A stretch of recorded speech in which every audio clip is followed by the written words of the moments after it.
What's going on, guys? Today I'm here to recap yesterday's Oakland Raiders Connected Careers off-season live stream for Season 2. And in this video, I'm not going to give you the perspective of the broadcast commentator that I was pretty much stuck to during Season 2. I try to be better about that, and I like doing that more in the actual games. But for this video, I'll give you my perspective and my thoughts, and just, I don't really give you the Mr. Hurricane perspective in my commentaries anymore for these series. I give you the broadcast commentator. I'm very strict about that. But we're here to recap the season, and we're looking at season stats, and A.J. Ray finishes the year 86 catches, over 1,200 yards, big standout on offense, and of course Big Papa. His stats were much better than Carson Palmer. On defense, the big standouts were definitely Lamar Houston, and in the secondary, Pat Lee and Harvey Bernard were very pleasant surprises. And the guy everybody loves, James Hazard, had a sack of his own, but didn't get much playing time this year. Overall, A.J. Ray was 7th in catches and 7th in yards, and so you knew that he was probably going to be a Pro Bowler, and indeed he was. What about Offensive Rookie of the Year, though? We'll get to that in a second. Lamar Houston going to the Pro Bowl along with Sebastian Janikowski representing the silver and black. And now, Big Patrick Papagiannopoulos is your Offensive Rookie of the Year in the AFC. Wow. A.J. Ray, 2nd place to Big Papa. That was a surprise to me. And then we move on to the Super Bowl and find out that Brandon Weeden has brought a Super Bowl to Cleveland. 34-16, convincing over the San Francisco 49ers. We also see that Kurt Warner, he doesn't want to be an analyst anymore. He doesn't want to do his new TV show. He wants to be an NFL quarterback again.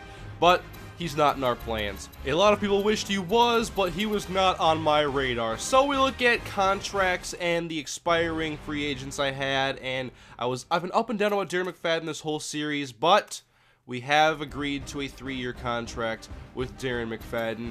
Danny Amendola, there was no doubt we had to re-sign this guy after the year he had last year. So many amazing catches, a big spark on the offense. Chris Ivory, he's not going to stick around. He had to start quite a bit last year. We can definitely do better. Travis Gaethel, keeping him around for linebacker depth, cheap option in the middle behind Rolando McClain. Corey Hilliard surrendered too many sacks last year. Right tackle is a big hole on this roster right now. He will not return to Oakland. Keenan Clayton now. He's an outside linebacker, a depth guy, but we're not going to keep him around because James Hazard does not get enough playing time as it is. Lucas Nix, cheap guard option, a backup, a young guy, maybe develops into something, but for now, a $600,000 option basically for the bench. Cooper Carlisle, we can go younger, and we can go better, and we can go cheaper. We're going to end it there. Will Hill, he was pretty good in some games. He had his games, and we wanted to keep him around for a 2-year deal. He wanted 4 years. I wasn't going to give him 4 years. Sebastian Janikowski, after much debate, I slapped the franchise tag on him for about $4 million, so he's staying in Oakland. And all the contracts were accepted except for Will Hill would not agree to the 2-year deal. He wanted the 4-year deal, and so he's off to free agency. And so are we, looking for some options now to fill some holes on this roster. Offensive line, maybe a linebacker, just wanted to see what was available. But first things first, Carson Palmer has been cut from the Oakland Raiders. He is now a free agent, free to sign with any team in the NFL. In the free agency period, we see that Jeremy Maclin is the #1 available free agent. A lot of teams want Maclin now. Philly's going to have to spend a lot of money to keep him around, but we look around the NFL. With Cooper Carlisle now gone and a hole in the middle of that offensive line, we can definitely try to find a starting guard in free agency, except for there's not really many great options available. Plus, we have the draft coming up, and perhaps there'll be a rookie that could fill in that hole a lot better than a free agent. But at right tackle, Zach Strief was available. He wanted about 5 years, a $25 million contract, and he would be a definite upgrade over Corey Hilliard and would fill that hole to start at right tackle. Looking around at defensive tackle now, Richard Seymour and Tommy Kelly are both dinosaurs in the middle. They're very old players. Desmond Bryant's on the bench, but not much depth behind those guys. At cornerback, not a big need, but Brandon Browner is available here. A big, tall, lanky corner. I love Brandon Browner. $20 million. We're going to throw our hat in the ring. Safety now, with the loss of Will Hill, we need some depth. So a young guy, doesn't have to be a flashy player, just someone that can step in. But when you're looking at that right there, you can basically say we can find somebody in the draft. Another need was a blocking tight end to help out in the running game and possibly be an extension on the offensive line in the passing game. And once again, possibly draft somebody. But one more offer was given out to Vladimir Ducasse, a young guard prospect that could possibly start, or he could be a solid depth option. And indeed, Zach Strief had agreed almost immediately. 5 years, $25 million. Zach Strief is now an Oakland Raider.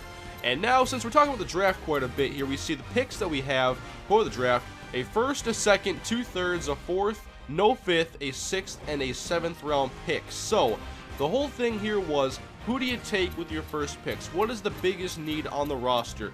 And somewhere we wanted to add a quarterback. Big Papa is the reigning offensive rookie of the year, but he is injury prone and we can't trust him. So Logan Cannon fixes that right there and adds some good throwing power, some good accuracy. He's a possibility at quarterback in the middle of the draft. Looking around the rest of the quarterback prospects, Jordan Mapa out of Navy. How does Navy have a quarterback this slow? They run option, man. Looking at other positions, just seeing what's out there. DeRay Ray, scat back, 98 speed, all you need to know about him. Damian Barrier looking at offensive guard. Want a guy that can both pass block and run block. We're finding guys who are specialized in one area or another. And so we're just going to keep looking and eventually stumble upon Aaron Kane, a guy who is a balanced guard and would be an option maybe in the second round. Shaquan Johnson here as we're scouting for a late round safety perhaps, and we find perhaps could be a gem, a little bit of a steal in the late rounds. Benji Johnson at defensive tackle, trying to find a guy who can block, shed, and provide interior pressure.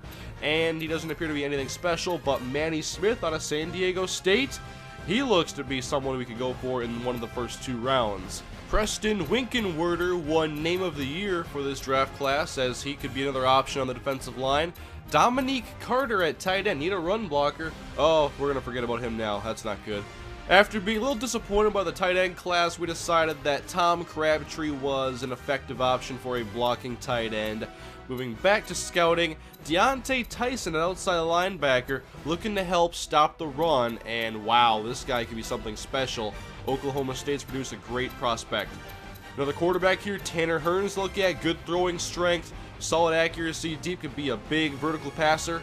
And now we see the headlines. Brandon Browner is a Raider, 4 years, $27 million.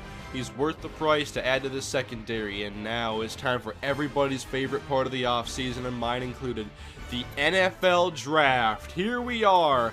The first pick in the 2014 NFL Draft is Keon McKenzie to the St. Louis Rams, the #1 quarterback available. So we go to our pick now at pick 19, and nobody wants to trade up with Oakland. So we got to go and pick the top guy on our board, and that is Aaron Kane, a plug-and-play right guard. Helps the interior of the offensive line. I would have preferred to trade down, but nobody wanted to, so we look now, and I wanted Manny Smith to help the defensive line. A late first-round prospect, and he does go late first round to the San Diego Chargers, one of our division rivals. So now, how about a linebacker? Adam Smiley, Deontay Tyson's available, a late second-round addition. We could probably get him, so we're going to start going through here. Almost our pick, and he goes 3 picks before us to the Tennessee Titans.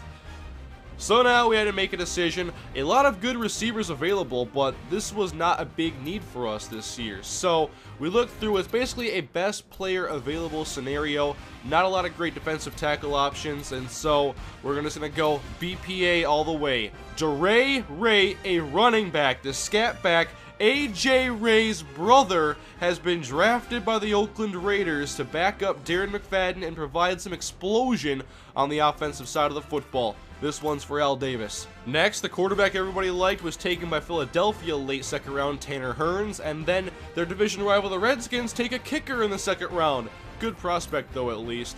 So now we see Jordan Mapa's taken before us in the third round. We have back-to-back picks.